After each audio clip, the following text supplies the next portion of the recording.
Good morning or good afternoon, everyone. So yes, my name is Tim Fransen.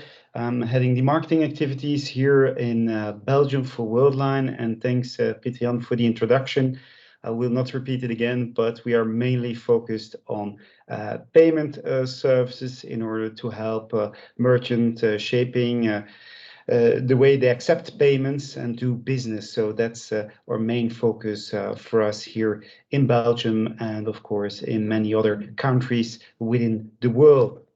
So a brief introduction, and I'm hoping that the page scrolls easily to the next page, because apparently it's not that easy for one or another reason. I will try again. Voila. Well, that's important. But perhaps what's even more important to tell you is that you will have seen that Worldline has acquired Ingenico, a well-known name within the e-commerce space here in Belgium and also abroad, which of course has strengthened our expertise.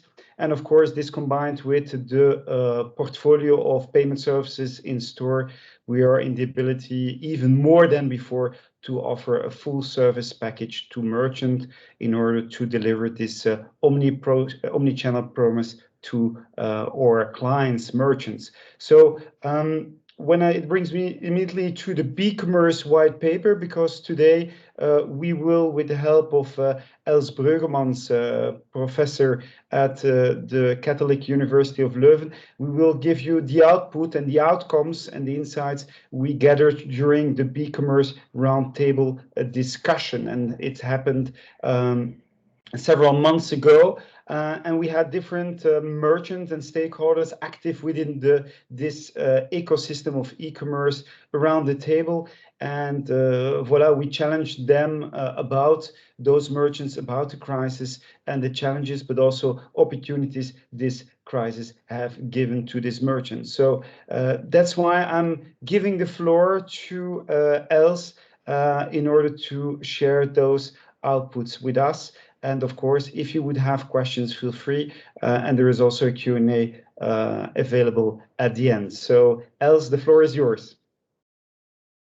Okay, thank you. I think it's easiest if I share screening or share my screen so I can handle the transitions too. Okay, does that work? Yes, it does. Okay, so you see my screen now? Very good. Okay. So indeed, welcome. Thank you, Tim, for the introduction. Also, thank you for letting me participate in the round table. It's always a super inspiring afternoon, or in this case, evening, where I get lots of input from business people that really had to challenge all the COVID-19 interruptions and disruptions in their supply chain. We're not too big of a group, so I would suggest to really make this an interactive session, to interrupt me whenever you have a question, either by unmuting yourself or putting it in the chat. I really would look forward to all those questions and discussion points you have and give you my perspective. What is my role here? I'm currently a full professor at the KU Leuven, mostly at the campus in Antwerp. And I have, of course, next to teaching, I have also a research task.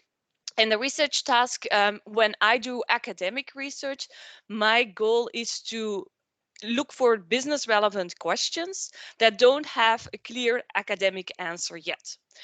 So I mainly work with company data, sales performance data, for instance, or purchase behavior data of customers, so what they buy, how much they buy, and so on, to answer questions in the broad domain of retailing. What is most relevant today is my research on omni-channel, online multi-channel shopping behavior, and I also will use some of the research that has been done by other colleagues that I of course, am aware of when reading the academic literature. So just to give you an idea, what's academic paper, what is that? So what I'm doing on a daily basis is what you see here on the left of the slide. It's writing academic papers. So it's writing scientific papers that are published in journals, academic journals, and I realized that those journal papers are not always very easy to read. And they're written for my academic peers with a lot of focus on the methodology and the methods, and that's why I find it important today, for instance, to translate some of my findings for business and for an audience that doesn't have an academic background as much as my peers have. So that's why I'm doing workshops like this. I also have interventions in the spoken press, television, radio, but also in the written press, like you see here, some of the interventions that I had in magazines or in journals. The title of the white paper that I will discuss today was Never Waste a Good Crisis. And this title got inspired by one person, Winston Churchill, that at one point in time said, never let a good crisis go to waste. And he said that at the end of World War II. And at the end of World War II, we were facing challenging times. We had to question the accepted reality, had to provide rapid answers, and had to find solutions outside the usual compass. 2 weeks ago, when I was preparing this slide deck, I said end of COVID-19, in brackets, hopefully. Well, I'm not so sure whether we are really now at the end of COVID-19. At least from my side, it feels as if we're in the middle of it yet.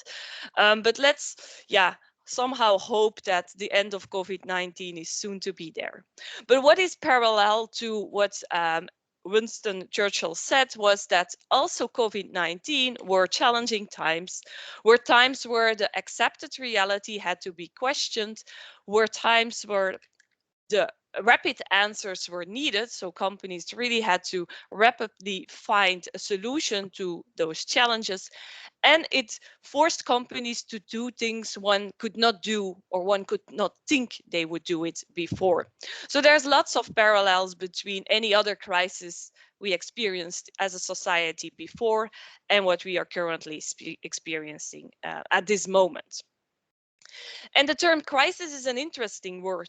Crisis actually has a double meaning. On the one hand, if you survive a crisis, then that might mean that you became better than you were before. On the other hand, a crisis could also mean that a patient, for instance, in a medical situation, that the patient doesn't make it. So also in medicines, for instance, the term crisis is often used and has this double meaning. And we can really draw that parallel to companies too. So you have companies that survive the crisis and become better, stronger, more agile and more flexible for reaching the customer. And you have companies that, because of this crisis, will not make it. Not only because of this crisis, they also may not have made it if the crisis would not have happened, but it might have taken a little longer. They were not prepared for the crisis, couldn't find the right solutions, and hence were therefore close to death or will die in the next months or years. So this crisis terminology is a well-suited word for the period where we are today. What I present to you today is the key takeaway from the white paper. And this key takeaway actually involves 4 elements. The first key takeaway that we discussed during the white paper was that COVID-19 was a catalyst. What does that really mean? Well, if we look at all the trends and all the evolutions that we observe today, then honestly, there's nothing really new that we observe. One of that thing that really skyrocketed in the COVID-19 period was e-commerce, but it's really difficult to say that e-commerce wasn't there yet. It did grow rapidly with large figures. And if you hear, and this is on the average level, if you see on the average level, there is a plus 10% increase. That is remarkable because the top selling categories from the past really plummeted. Top selling categories in e-commerce are travel, hotel services, events, ticketing. So given that we see this strong increase is remarkable, provided that the top 3 of e-commerce in the past really fell dramatically. So that implies that many people started buying via the online way, but that was certainly not something we didn't see before. So it's not something that's totally new here. It did mean that companies had to reach that customer via the new way, and the new way was online. So for some companies that were already prepared for these online purchases, they had an easy transition to that new way of reaching customers. For companies that were not prepared at all, this was a very challenging time, and they experienced this online channel for the first time, or in a more volume-wise way, for the first time. So these companies discovered that maybe thanks to online, they were able to survive, and that they were able to reach customers that they could no longer reach via the traditional channels. E-commerce in COVID-19 made the case, or ensured that more people now find it logic to buy everything online, also for the future. What does this imply? These imply 3 things. On the one hand, you have more consumers that started to buy online. So there still is a large portion of consumers that made their first purchase during the lockdown. So my parents are one of an example of those people that made the first purchase because they were forced to do so. And now I see them buying more and more online because they feel more at ease doing so. Second element that got increased was the fact that people find it more logical to buy any category online today. So while in the past you had those traditional categories that already were used by many customers to buy online, today you also have the more atypical categories that had a very low share of online purchases before COVID-19 that started to really rapidly increase. I think of categories like do-it-yourself, categories like gardening, which is very logical because in the beginning of the lockdown, the only thing we're able to do was renovating our house and gardening. So it's very logical that these categories got increased and skyrocketed as well during the first lockdowns. And today, actually, everybody finds it logical that you can buy any category online. It's no exception anymore to start buying specific categories online. Thirdly, it's about consumers, it's about categories, and thirdly, it's also about products. Today, we find it very normal to buy strange products online. So while in the past, these products were typically boxes that could be easily sent via transportation and the transport companies, today we also order weird products, voluminous products, products that have weird measures that are not so easy to send online. So really, after COVID-19, I expect this online shopping behavior to continue for any customer, any product, any category. We do see today that online shopping drops a little bit, but it remains higher at the level than it was before the COVID-19. So there's a certain normalization, but still the baseline level keeps on being extremely or much higher than it was before. What this also means is that companies, and that became clear during the roundtable, that companies accelerated plans that were already lying on the table. So existing plans got rolled out much quicker to make sure that they were ready for this whole online shopping behavior. We also saw companies that could leverage the recently implemented investments and really benefited from, for instance, being ready for the online shopping. I did myself interviews with companies, and it turned out that companies only focused on those things that they already had discussed before. So, for instance, we didn't see a quick involvement or a quick acceleration, for things like artificial intelligence. That's something that many companies today didn't discuss thoroughly yet, and these plans were left on the table. We only saw an implementation of things they already talked about before, already discussed before on the work floor, and therefore were relatively easy to implement.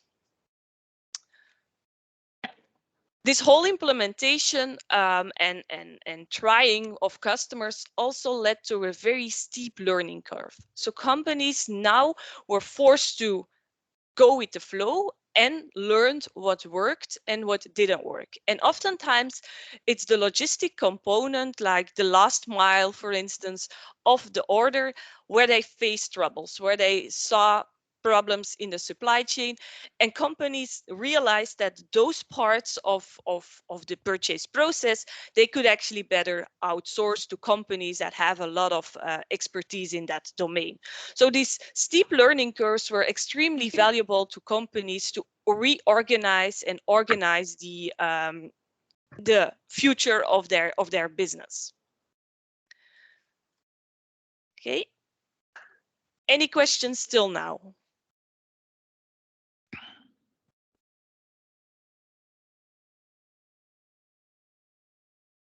No questions at this moment.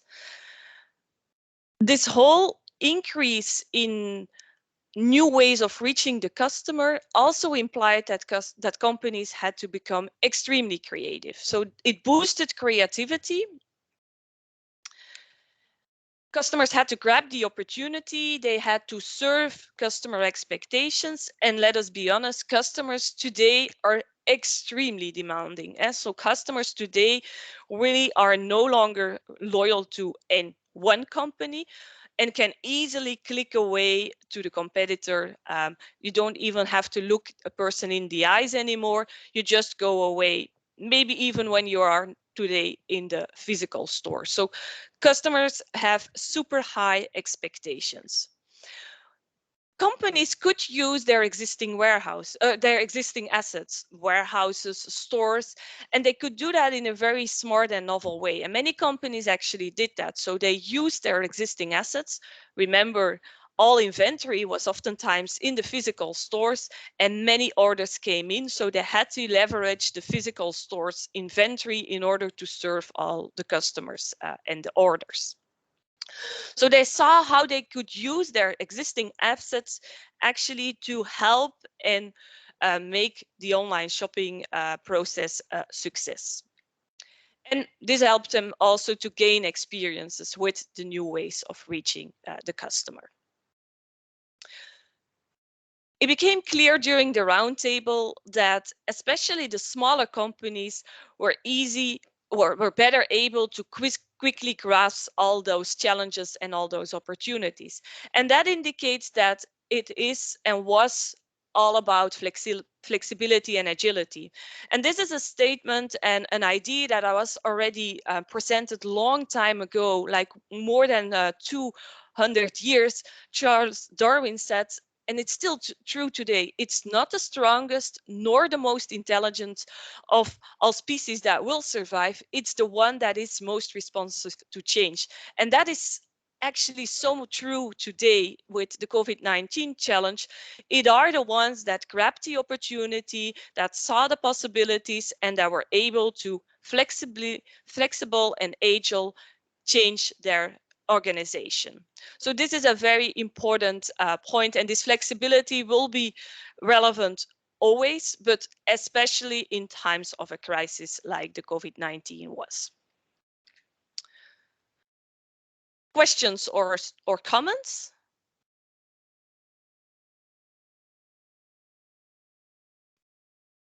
So the first key takeaway was that there was really nothing new.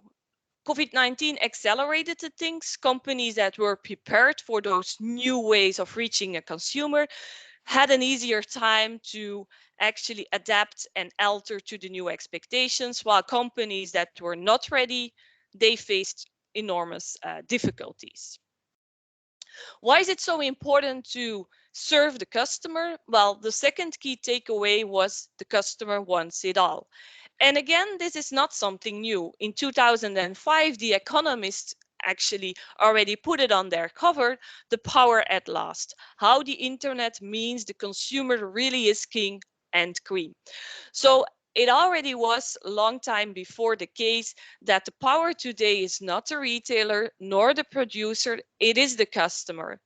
And you can really make that in a very strong, or you can really see that in a very strong way. So a customer that enters a store actually brings in the competitor with him. The competitor is in his pockets, it's on his on his cell phone. So any customer that is not satisfied or has questions during the shopping process can go instantly to what the competition has to offer. So this implies that companies realize more and more that it's about customer centricity. So the center of the whole business should be the customer. Be customer focused. Make sure that that customer has a very smooth customer journey. Make sure there are no frictions during the customer journey and that anything goes smoothly and easily. That also means that all the channels need to be seamlessly integrated. A customer today finds it illogical that the same information cannot be found on different channels. Finds it weird that some aspects hold for the online channel while others do not hold for the offline channel. So it's very weird for a customer that you can get 14 days of thinking time when you buy online, while you don't get the same amount of days to think about your purchase while you buy offline. So what do customers do when they face some uncertainty? Instead of buying the product and going to the checkout and having to keep it immediately, what some customers do in that case is buying it via their cell phone while being in the physical store to make sure that they can have that thinking time of 14 days, which is obviously very weird from a customer standpoint and is also very dangerous, because if a customer goes to the cell phone and buys the product online, there's a high chance that that customer may go to the competition rather than ordering via your online web shop. So those channels need to be integrated, and that's when we talk about the word omni-channel. So omni-channel for me is not about managing channels, what is oftentimes what companies think. So it's not about managing channels, it's about a mindset where you put the customer at the center of your business. And that is what customer or omni-channel, I mean, what's really is the key driver of omni-channel. Does this mean that you as a company need to serve any customer? No. You do need to pick and target only those customers that really fit your business model. So when you try to be everything to everyone, you accomplish being nothing to anyone. So don't try to serve everyone. Try to serve the customers that you can offer something in value, and where the value that you add or your product really gains the attention of that customer. There's lots of literature in the academic world about what now omni-channel really is. So here I have one of the latest definitions that were put forward in a Journal of Marketing article of 2020, and it's saying that you need to manage all touch points and channels. So channels via which you purchase, but anything else that goes to the customer, both those that you manage as a firm yourself, so any communication from your side, but also communication that is external to your company, communication that you maybe don't manage yourself, but that does reach your consumer. So the idea is to manage all of those things synergetically, so that they actually 1 + 1 becomes 3, that they actually really leverage each other in the message you bring. And you want to manage that in such a way that the customer experience across the channels is optimized, not only across your channels, but again, across any touch point, any marketing activity that you communicate or via which you communicate. And you optimize that for your firm and for your customers.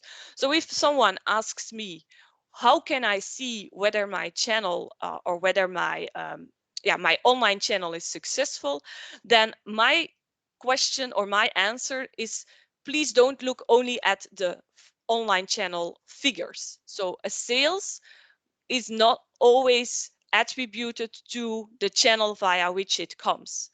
So if a company asks me, what should I do with a product that is ordered via the web shop and picked up by the customer in store, is that then an online order or is that then an offline order? Then my answer is, who cares? What should be of interest to the company is that actually the order is made in your firm and not specifically via which channel. Any questions till now?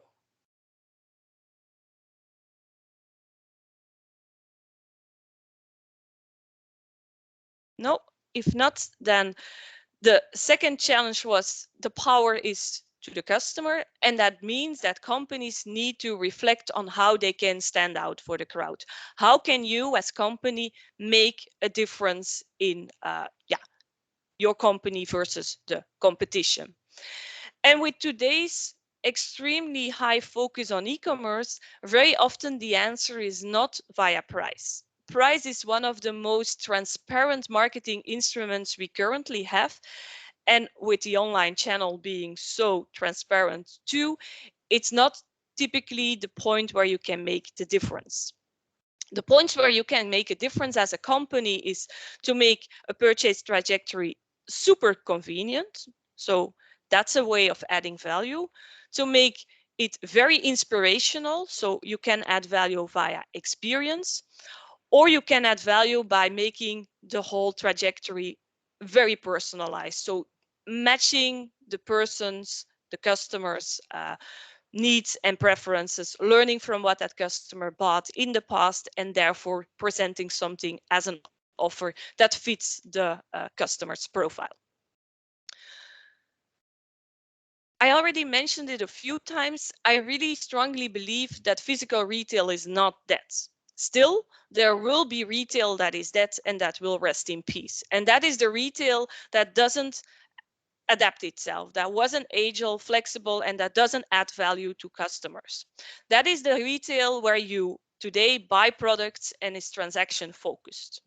The good retail is retail that adds value, physical retail that is alive and creative and that brings a customer, not a product in a transaction, but a solution to a problem that a customer faces with any of the values that I already discussed. So physical stores, brick and mortar stores, are not dead, but they do need an update. And this update can come in a variety of ways. I already touched upon how to create value and standing out of the crowd. So you can make your physical store trip extremely inspiring, offering experience to the maximum or a very high level. You can go for the convenience and the friction-free. Make it a super smooth process. Make it a very easy trajectory. You can go for the community building and being very social environment and a personal environment. Or you can say, no, we want to focus on sustainability. And the academic advice here is that you need to be at par. So in the same level as your competition for two of those values. So do as good as any of the others in your sector are doing, and excel on two of the other values. So be extremely good in sustainability and in the convenience component so that you via that way add value over your competition. So it's an and thing, but also an or thing. We don't say in the academic world you need to excel on all of those four elements, but pick two and make sure that you add value again for your customer, so your target customer, not everyone, for your target customer via two of those value propositions. Any questions till now or any comments till now?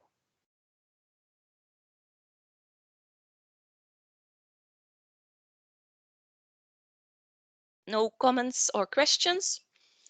So what we had was key challenge 1, there's nothing new, acceleration via COVID-19. Key challenge 2 is the power is for the customer. Key challenge 3 is it's not about the purchase transaction alone. Like I already mentioned, physical stores or retailers that focus on the product and the transaction, they are not prepared for the future. What is it about? It's about the customer's experience. So the customer journey, and at the end, there may be a transaction and a product that gets purchased, but it's actually the whole customer journey that should be optimized. So customers today don't only value the product they take at home, but actually any aspect that leads to that purchase. So it's about the purchase trajectory, the customer journey, the journey that a customer takes to buy the product, and that needs to be seamless. It needs to go friction free.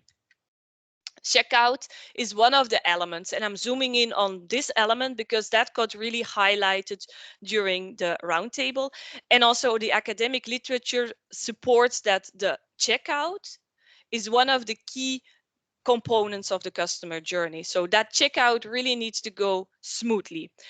And checkout has to do with payment options, and customers today find it important that there are many options available, including cashless. So many customers preferred or valued cashless payment initially because of safety reasons. It's very safe option. It's a very safe way of paying.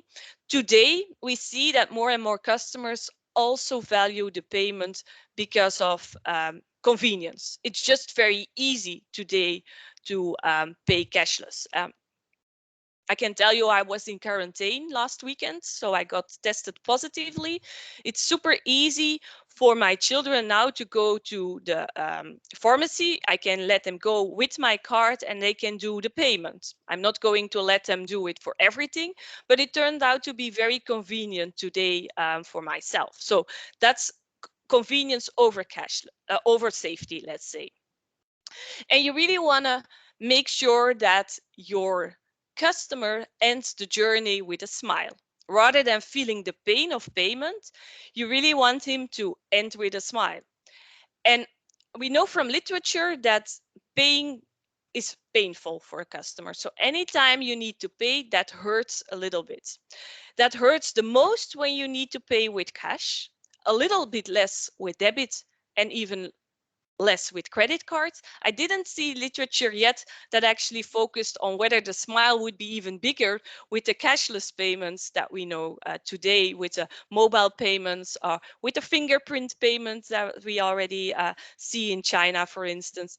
That would be an interesting study to do. I didn't see them yet. But the idea really is to optimize the customer journey and to make sure that there's no friction, especially not in the end of the customer journey, the checkout. According to literature, and this is a research that I did myself, what we investigated here is in-store service innovations that were implemented in the physical stores. So we looked at service innovations and we classified them according to the goal of the service innovation. So we had service innovations that were convenience oriented and service innovations that were experience oriented. And we investigated using stakeholder information at the stock market prices, what the stock market thought of those investments.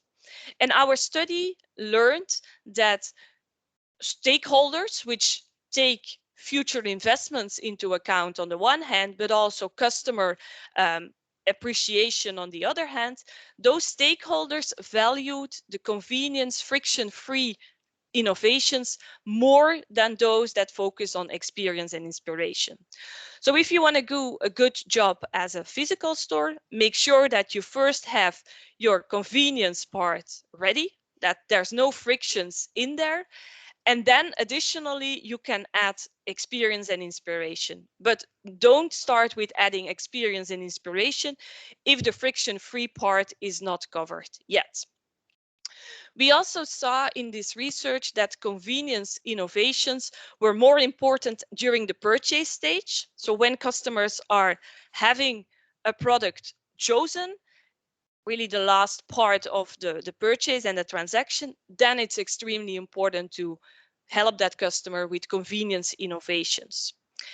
When you have customers that have finished the purchase and that are open to receive in the post-purchase stage information, interactions, then experience and inspirations do work. But purchase process, it's all about convenience more than it is about experience.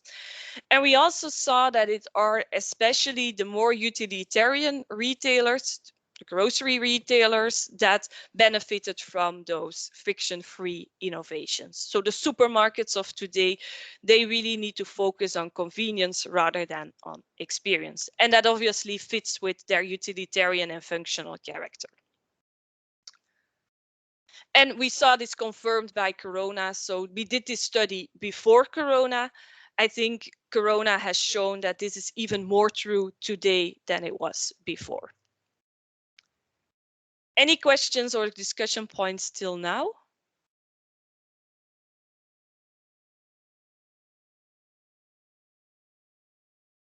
Then if not, it's the last challenge. So we had the first challenge, there's nothing new. The second challenge or key takeaway was that the customer has all the power. The third one was that it's not only about the transaction and the product. And the fourth one was a key takeaway where we discussed in the roundtable about this online shopping, how it had boomed, but also how difficult it was to serve the customer and the clash between the convenience component of the customer that wants that convenience versus the sustainability aspects of the delivery, for instance. So this was an interesting discussion because many companies today at least seem to implicitly believe that what a customer wants is fast delivery. If you are a customer today, what you get as when you order is next day delivery, and actually they communicate even same day delivery, and that seems to be like what a customer wants. And honestly, if I look at myself, sometimes next day delivery is annoying. So sometimes I even wait with placing an order because I know that I'm not at home the day after. So sometimes I hold my order to make sure that the day that it gets delivered, I'm at least at home. So it's not always about as soon as possible delivery.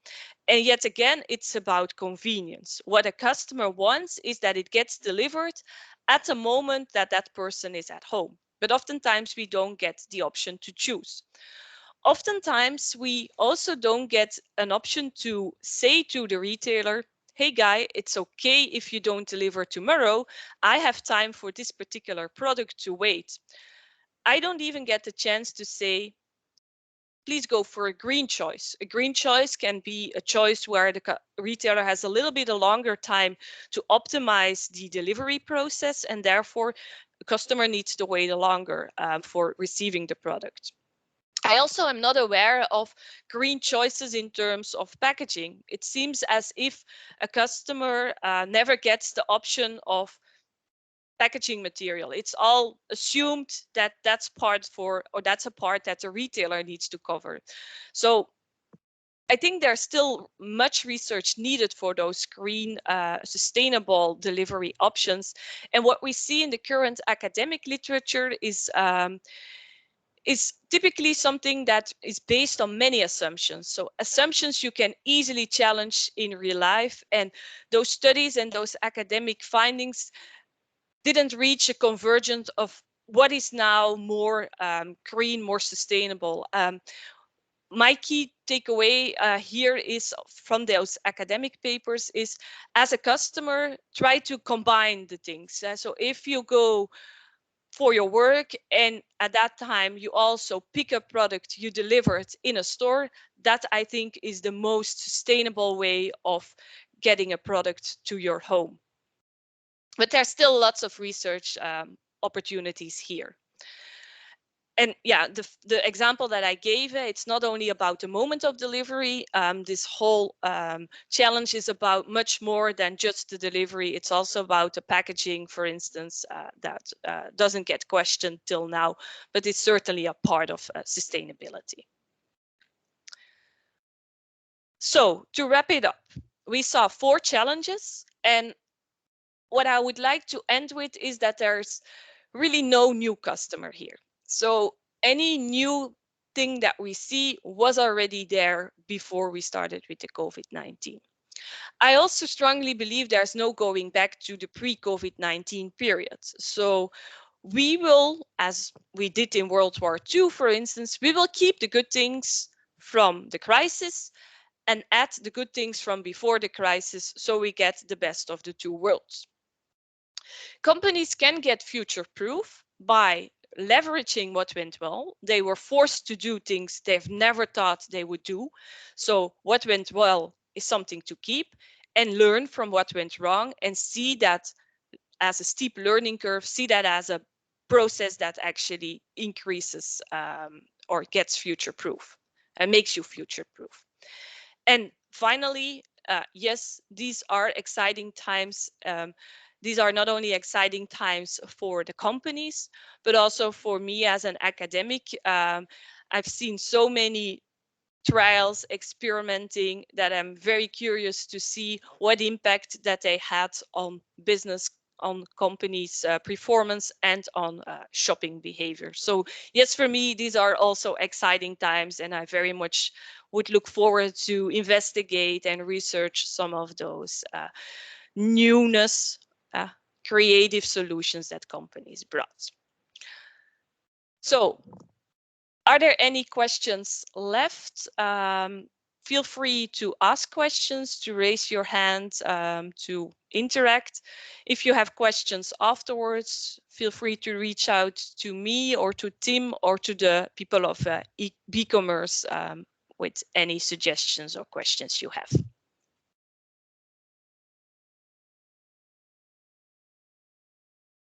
Maybe I have a question. In the beginning, you talked about the normalization of customers buying online.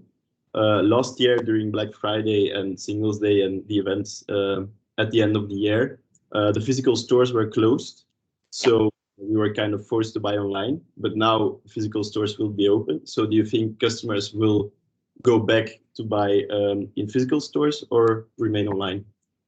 I think it will be a combination of the two. So customers now got the chance and to actually experience the online shopping process. And I think shopping online will remain. For instance, if you know what you need and you don't need any additional information, why would you go to the store and drag a product from the store to your home if you can click online and get it delivered, maybe even installed at your home place? So I think that will stay, and customers really will value the convenience part of online.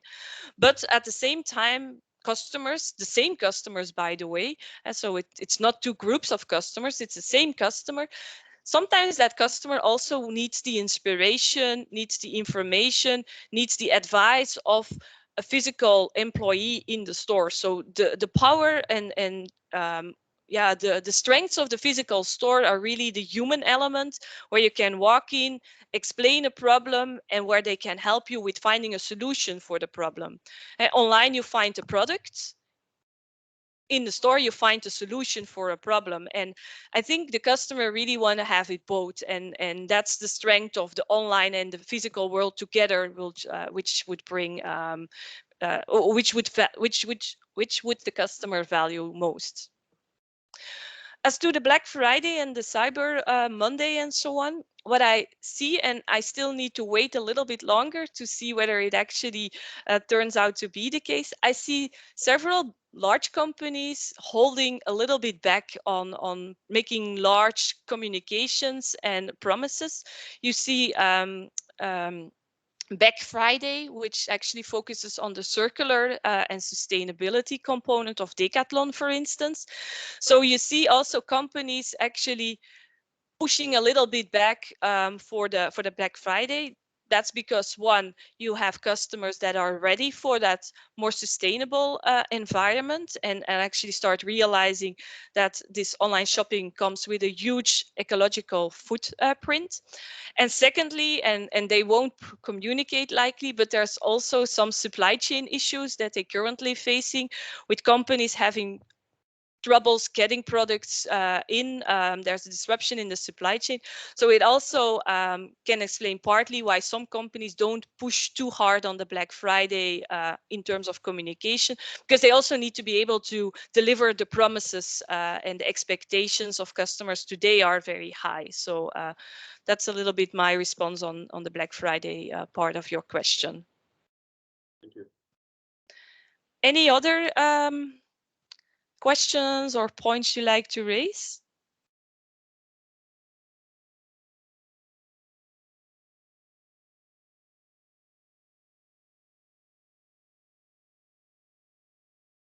No?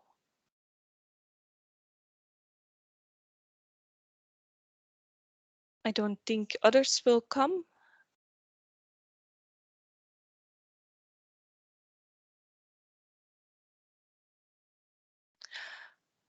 Then I'll thank everyone for their presence. If you have any questions you like to address to me personally, feel free to do that. I'm always really eager to learn what makes what challenges companies face, how we can help from an academic standpoint with those challenges. So don't hesitate to reach out if there's something you believe that I can help you with. So thank you for your attention, and hope you found it useful and interesting.